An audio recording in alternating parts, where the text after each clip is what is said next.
I'm tired, you see. Yeah. That just means you're acting your age, Ed. Adjust to a new condition.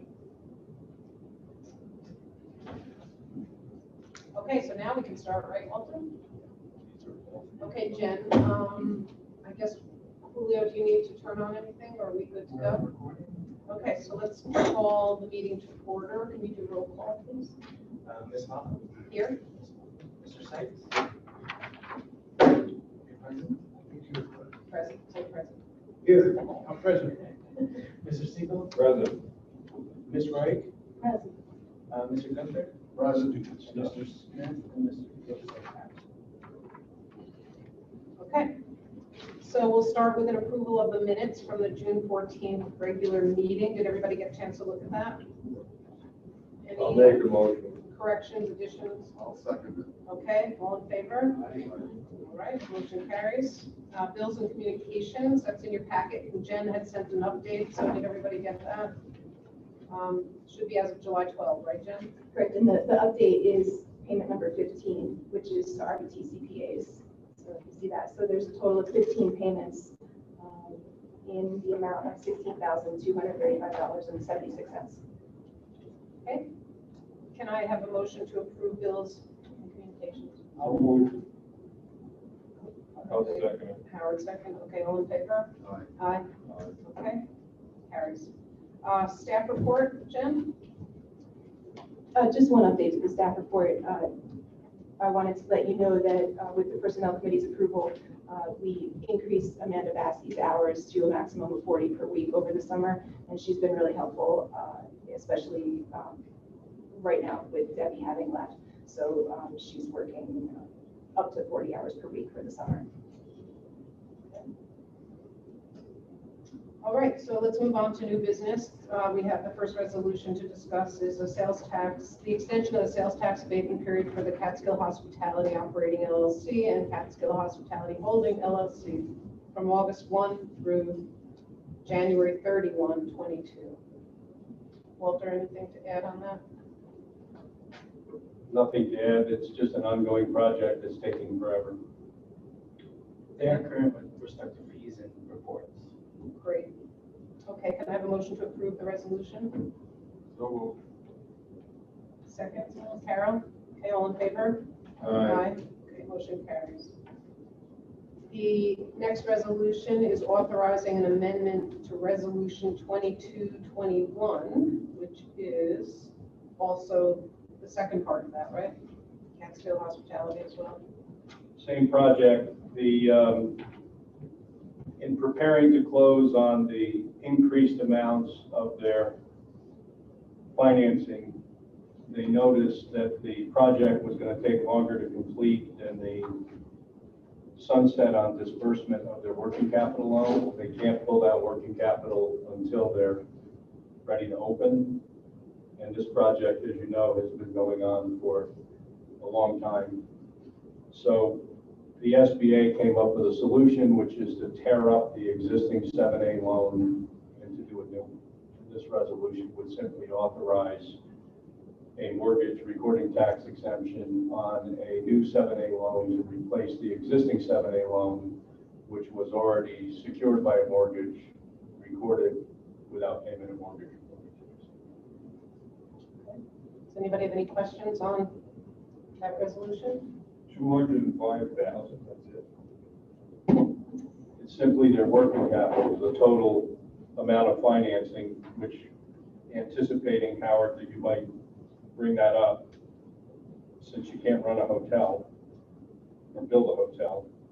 The total amount of financing and owner's equity is about 12 million, which is in the prior resolution. What the prior resolution authorized was to increase their TPL loan amount and to increase their interim loan amount, but it didn't contemplate any change to the 7A working capital loan, but then they noticed that they weren't going to be done in time, so this is the workaround. Okay. We need a motion? I do. No, I need a motion. I'll make a motion. I'll second. All in favor? Aye. Opposed? Motion carries. Okay, Now we move on to any other business that we have before the board. Any other business? If anyone has? Okay, hearing none, we'll move into public comment.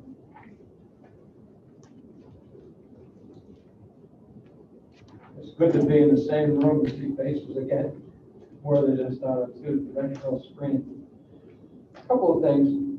On resolution 22, the amending 22-21, we greatly appreciate it if you put the name of the project in there, instead of project, company's project. So these people who read it will know what it's about, instead of trying to go find 2021 and try to catch up onto it. Okay? Same thing as when you're discussing it here. You should at least mention the company's name first. It's an open meeting. People should know what's going on, who's watching, so forth. A suggestion, I think, in the future, something to think about. Okay? Having public comment after the fact has no bearing upon the outcome. I think maybe public comment should be invited on an agenda item only at the beginning. So if somebody wants to speak to an issue, they can inform you where they, from their perspective, and not after the fact when it's all over. That's my point of view. And you can still have the one at the end if there's more that they want to talk about, like I want to do now. It's been coming up in the legislature more than once concerning CNAs, LPNs, lack of body shop personnel. It all goes back to BOCES. But I think we all have a responsibility to lean on BOCES to get their act together. They charge enough through the taxes, but they're not providing the needs of the community. And therefore, there are people that are young people that are graduating high school with no chance to go to a job directly like they used to. And they dropped all these programs.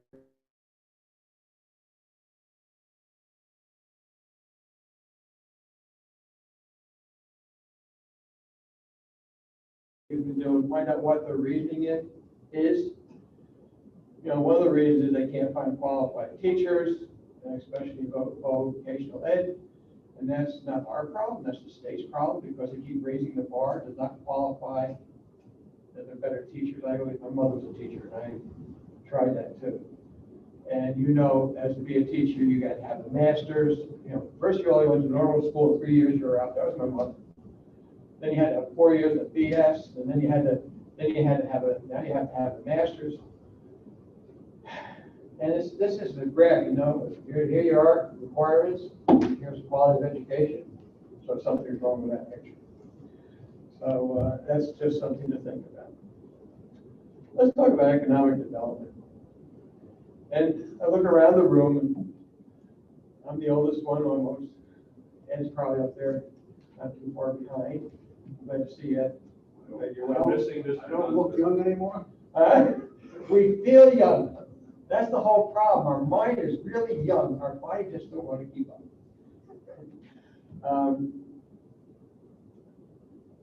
Businesses grew out of the backyard. Started out as a farm, started out as a rooming house, had a good year, put on a few more rooms. Eventually the cows were sold, the farm was gone, and then they were in the hotel business and so forth. It was easier for people in the past to go into business and to expand. Zoning and planning and zoning, board of appeals, and planning have really screwed up the works. I have no problem with building codes, by the way. Things should be safer. But we do not make it easy for people to go into business. We put all these hoops in the way. And I don't know what you can do as an IDA. I know what we can do as individuals. We can talk about it. But the only way our economy is going to grow is somebody starts in their backyard. Keith Zanetti, right, Walter? He started in his backyard. After he left Liberty. But he got experience in the front lines working for somebody. Then he went into business for himself in his backyard. He eventually bought Gray's Woodworks down on 55, and he's been there ever since. But we don't make it easy. We have to figure out how to make it easier for people to go into business. besides trying to help up a restaurant or a tax service or some small type of service. You know, the only place somebody else can do it in the energy business, if we get a truck and meet all the requirements, they can sell oil.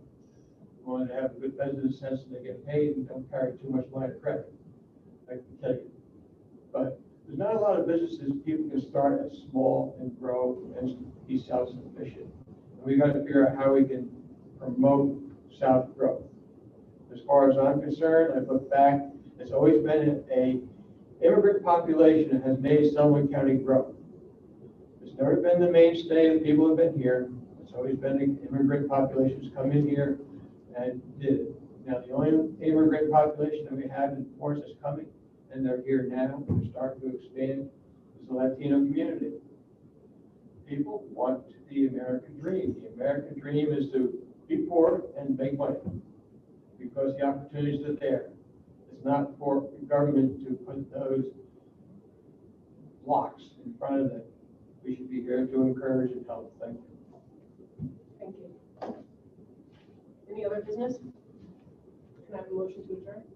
So moved. Second, Howard, all in favor? Aye. Okay, we're adjourned.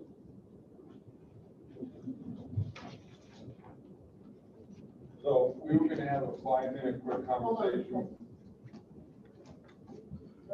Camera sound.